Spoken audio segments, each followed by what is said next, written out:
So what we're gonna do next is explore types of planning that you might need and then who should be guiding or encouraging you along the way.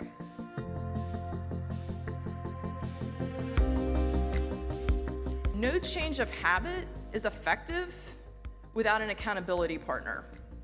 And again, that could be a financial planner, financial advisor, financial coach, pick your flavor.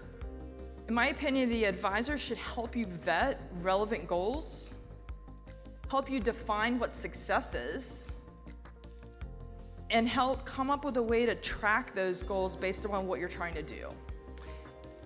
Here's an example. Let's say you want to buy that beach house. We're in California. So I met somebody from Carmel last night. Let's say you want to buy a beach house in Carmel.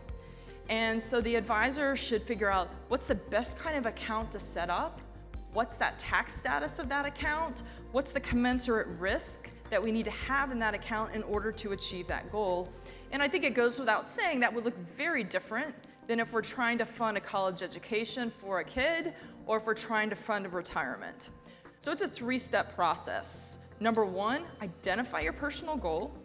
Number 2, get advice on how to set up and implement that goal.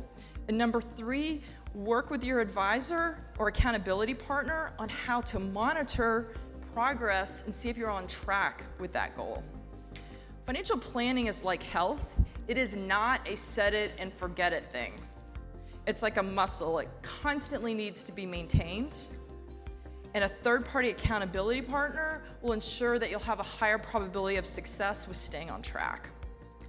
I have gone through fits and starts of starting with third-party planners, coaches, advisors.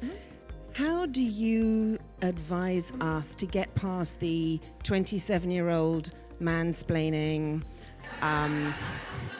stuff that you can get off from Mr. Google in the first place? How do you get to that partnership with somebody? How do you vet that person? Right. So what I will first say is it's critical that both partners go to that annual review. And if somebody is not wanting to go, that should tell you that either somebody's feeling discounted or it's not a fit. And so you're gonna want, likely that should be a good sign that you need to seek guidance from another advisor. And that being said, look, I mean, again, all transparency in my business, somebody could be amazing technically, but if you don't connect with them, that's not a good fit. Look, for all intents, I swear to God, I hear this every week. I know you're not my therapist, but ... Like, seriously, I hear that every week. There's an intimacy into what we do. And if you feel like that person's just not getting it, that's not the right fit. This business is half therapist, half technical. And if you're not getting half of that, that's just not a good fit, respectfully.